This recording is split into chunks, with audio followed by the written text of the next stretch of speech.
And now ISRO has shared an update on India's first solar mission, Aditya L1. ISRO has tweeted out saying that the satellite is healthy and operating nominally, and the first earthbound maneuver is performed successfully from ISRO Center in Bengaluru, and the new orbit attained is 245 km into 22,459 km, and the next maneuver is scheduled for September 5th around 3 p.m.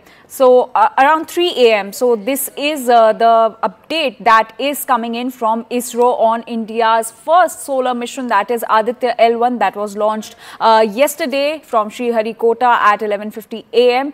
Now Aditya L1 mission, the satellite is healthy and operating nominally. This is what ISRO has updated, and the first earthbound maneuver EBN number 1 is performed successfully from the ISRO Center in Bengaluru, and the new orbit which is attained is 245 kilometers into 22,459 kilometers, and the next maneuver, which is EBN number 2, is scheduled for September 5th. So this is the latest update that we're getting. ISRO has updated that the satellite of the Aditya L1 mission is healthy and is operating nominally. Remember, India's first solar mission, Aditya L1, was launched yesterday from Sriharikota at 11:50 a.m. and it is now moving towards the sun and will reach point L1 between the Earth and the sun in over 4 months from now. We are being joined by CNN News 18's Ritu on the story. Ritu, so this is the update that we are giving our viewers, that ISRO has said that the satellite is healthy and is operating nominally. What more details do we have? Well, so that's the first tweet coming in from the ISRO right now about the update of Aditya L1, where they are saying, where the ISRO is right now saying that the Earth maneuver of the Aditya L1, the first one, has been performed and it is so far doing good as it was planned by the ISRO. But what ISRO is also further mentioning is that the next maneuver is actually scheduled for September 5th. So remember, the ISRO chairman has said that before it reaches its designated point, the L1 point that we're talking about, which is very closest between the Earth and the sun, and from where there can be a direct observation on the sun.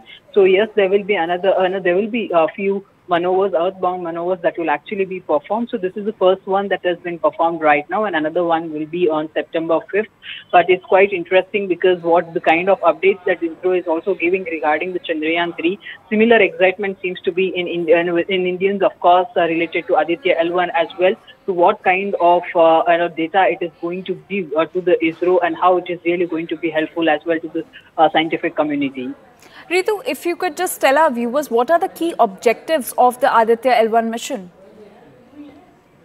So yes, Aditya L1, of course, that we do know that how it is going to travel for almost 1.5 million kilometers from the sun. So this whole mission, in fact, took place in 3 phases, as in first coming out of the Earth's gravitation, and then there's the crucible phase, and then the third one that we are right now looking forward to, because 2 phases have already been done. So the third one is about the injection of Aditya L1 to its designated position. That's the L1 point, which is closest to the sun. In fact, from where the ISRO will be able to study the outermost atmosphere, or the outermost layer of the sun, that's called as corona, and then the chromosphere as well, the photosphere as well, to understand how there are variations in the space weather and the solar winds as well. Remember, it was a big plan of India. It was working on this mission since 2005, and before that as well, there was a ground research that was actually taking place. But right after 2005 itself, that it became even more important for the India, because that's when we understood that how important it is to study the sun at the earliest, to understand how the space weather changes and its impacts as well. So yes, these are the objectives of this Aditya L1, but as said, it is going to be quite interesting and exciting as well, because the ISRO will be putting out more and more details now with the Chandrayaan 3 and as well as with the Aditya L1. All right, Ritu, thank you so much for giving us all those details.